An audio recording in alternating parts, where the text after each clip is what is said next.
Hello friends, welcome to the channel physics by IITians. आज के इस वीडियो में हम लोग डिस्कस करेंगे ब्रांच पॉइंट सिंगुलरिटी के बारे में। ये कॉम्प्लेक्स नंबर की सीरीज का आज का हमारा लास्ट टॉपिक रहेगा, तो इसको स्टार्ट करते हैं। ब्रांच पॉइंट सिंगुलरिटी, इसको समझने से पहले मान लीजिए हमारे पास कोई फंक्शन है एफ जेड, जिसको हम डिफाइन कर रहे हैं F Z is 1/5 of the power Z, मतलब ये जेड का फिफ्थ रूट हम निकालना चाहते हैं। तो अगर हम इस फंक्शन को गौर से देखेंगे तो जेड की एक पर्टिकुलर वैल्यू के लिए हमें इस फंक्शन एफ जेड की 5 डिफरेंट वैल्यूज मिल सकती हैं। कैसे मिलेंगी? मान लीजिए हम इस जेड को रिप्रेजेंट करते हैं, आप किसी भी कॉम्प्लेक्स नंबर जेड को रिप्रेजेंट कर सकते हैं Z one equals to E to the power iota theta, and साथ में आप एक उसका रेडियस आप रख सकते हैं। रेडियस मीन्स उसका modulus, means mod Z E to the power iota theta को हम एक कॉम्प्लेक्स नंबर इंडिकेट करते हैं जिसको हम जेड वन इंडिकेट कर रहे हैं। तो यहाँ पे इसकी जो ये मॉडुलस है इसको हम आर से इंडिकेट कर रहे हैं, और इसका जो थीटा है उसको हम थीटा वन से अगर इंडिकेट करें तो इसको हम कॉम्प्लेक्स प्लेन में, जिसमें यहाँ पे रियल एक्सिस होगी, रियल पार्ट ऑफ जेड आप इसे कह सकते हैं, यहाँ पे इमेजिनरी एक्सिस होगी जिसे आप इमेजिनरी पार्ट ऑफ जेड कह सकते हैं।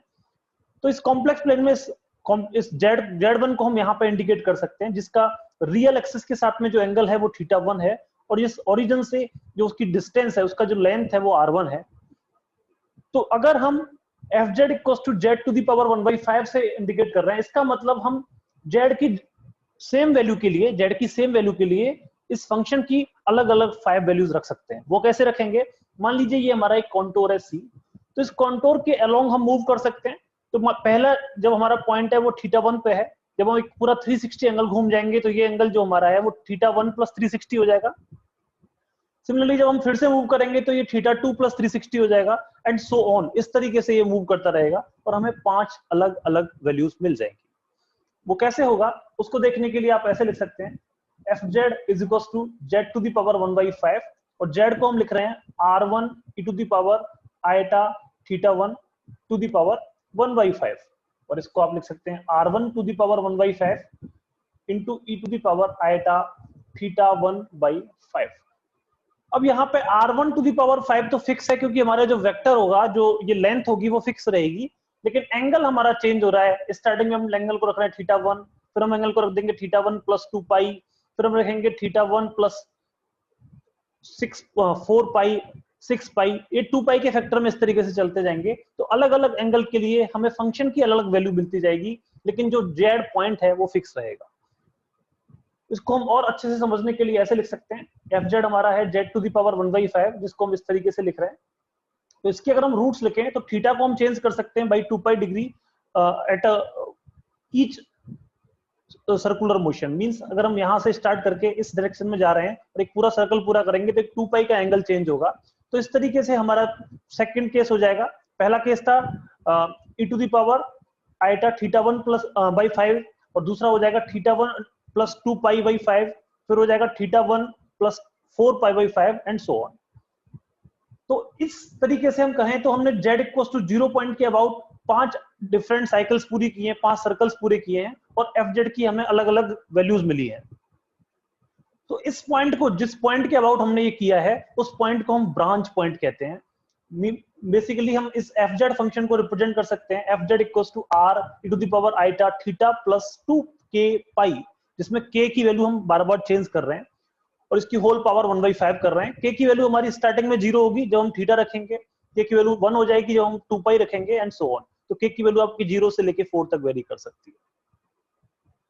सो the 5 different values of F Z are said to be branches, उनको हम ब्रांचेस कहते हैं of a multi valued function. जो कि हमारा एफ जेड है उसकी 5 जो डिफरेंट वैल्यूज आ रही हैं उनको हम ब्रांच कहेंगे कि उसकी अलग अलग ब्रांच है।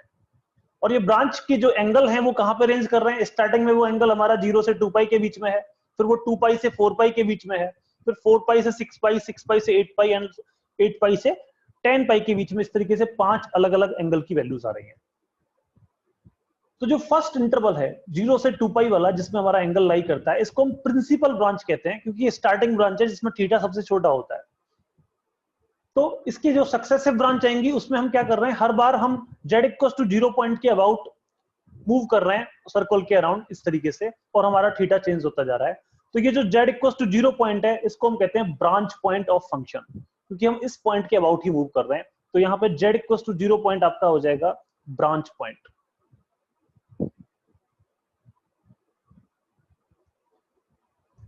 सो नेक्स्ट हम इसकी प्रॉपर्टीज देखने से पहले एक हमारा अनाउंसमेंट है।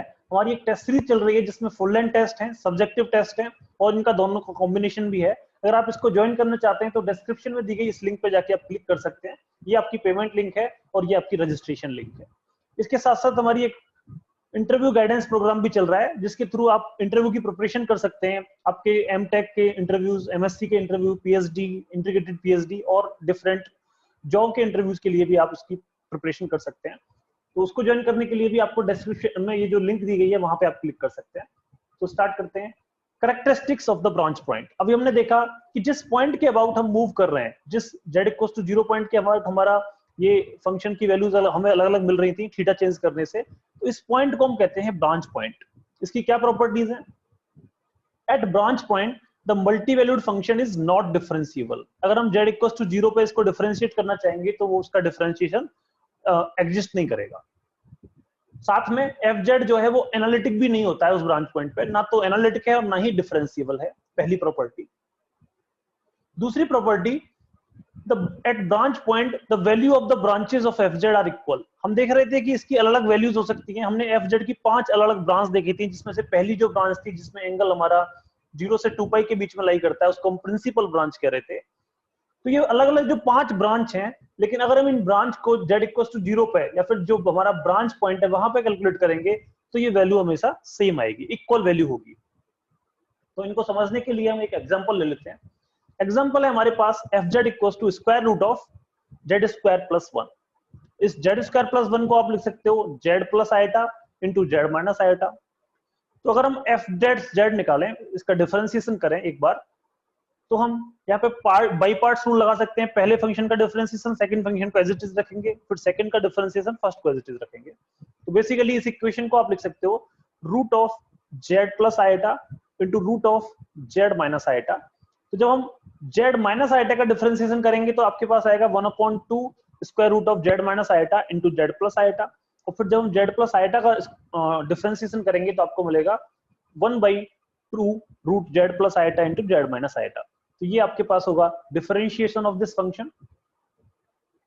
फंक्शन हमारा डबल वैल्यूड होगा क्योंकि हम यहाँ पे स्क्वायर निकाल रहे हैं। तो हमारा जो 2 पॉइंट्स हैं z equal to plus iota और z equal to minus iota, यहाँ से आपको z equal to minus iota point और यहाँ से z equal to iota point. तो ये 2 अलग अलग वैल्यूज पे हमारे फंक्शन की जो वैल्यू है वो 0 आने वाली है। अगर आप माइनस आइटा रखेंगे तब भी ये 0 होगा और प्लस आइटा रखेंगे तब भी ये 0 होगा।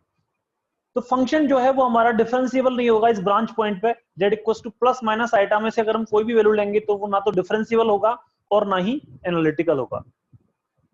इसलिए इन दोनों पॉइंट्स को हम क्या कहते हैं? इन पॉइंट्स को हम कहते हैं branch points of the function fz। और इन दोनों ब्रांच पॉइंट्स पे हमारी जो फंक्शन की वैल्यू है वो क्या है? इक्वल है। दोनों ही पॉइंट्स पे हमारी वैल्यू 0 आ रही है। सो इस फंक्शन की 2 ब्रांचेस हैं, एक z equal to plus iota की साइड में और दूसरा z equal to minus iota की साइड में, और दोनों ही ब्रांचेस में जो हमारा फंक्शन है वो इक्वल टू 0 आ रहा है। तो the function has the same value at each branch. Next question आप यहां से देख सकते हैं, इसी तरीके का एक और क्वेश्चन है जिसमें लिखा है fz equal to ln z log of z। सबसे पहले तो हम z को लिख सकते हैं r e to the power iota theta, r जिसमें मैग्नीट्यूड है या फिर उसका मॉड्यूलस है और थीटा उसका आर्गुमेंट है। तो r e to the power iota theta, अगर हम log की प्रॉपर्टी लगाएं तो हम प्रोडक्ट रूल लगा सकते हैं। अगर 2 नंबर्स का या फिर 2 फंक्शंस का मल्टीप्लिकेशन हो रहा है तो log में उनको ऐड कर सकते हैं। तो इसको हम लिख सकते हैं ln r plus ln e to the power iota theta, और ln e to the power iota theta आपका, ये आइटा थीटा बाहर आ जाएगा तो ln e आपका 1 होता है। तो बेसिकली ये आइटा थीटा आपको मिल जाएगा। ये 2 टर्म्स हो गए। अब इन 2 टर्म्स में मान लीजिए आप z1 को लिख रहे हैं r1 e to the power iota theta 1। तो अगर हमारा z1 होगा r1 e to the power iota theta 1 तो फंक्शन हो जाएगा ln r1 plus iota theta 1। और अगर हम z इक्वल टू 0 के अबाउट एक सर्कल पूरा करें तो हमारा r तो फिक्स रहेगा, लेकिन जो हमारा थीटा है वो चेंज होके थीटा 1 प्लस 2 पाई हो जाएगा। तो बेसिकली हम लिख सकते हैं नेक्स्ट केस में, अगर हमारा नेक्स्ट जो z है वो है r1 e to the power iota theta 1 plus 2 pi, means हमने इस z इक्वल टू 0 पॉइंट के अबाउट एक सर्कल पूरा किया, एक रोटेशन पूरा किया।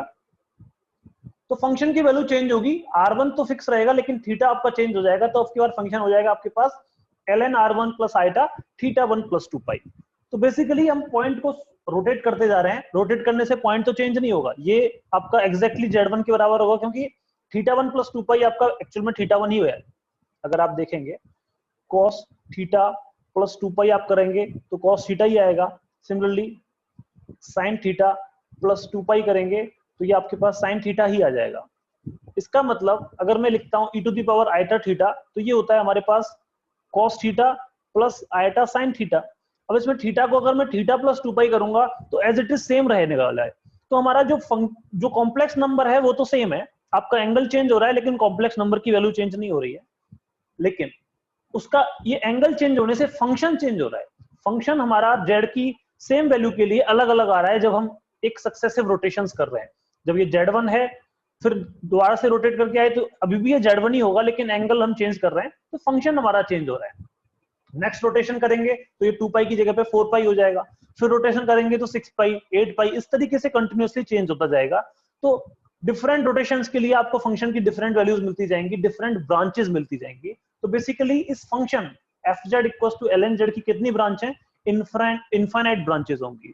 आप इनफाइनाइट टाइम्स रोटेट कर सकते हैं, एंगल आपका इनफाइनाइट टाइम्स चेंज होगा लेकिन z सेम रहेगा।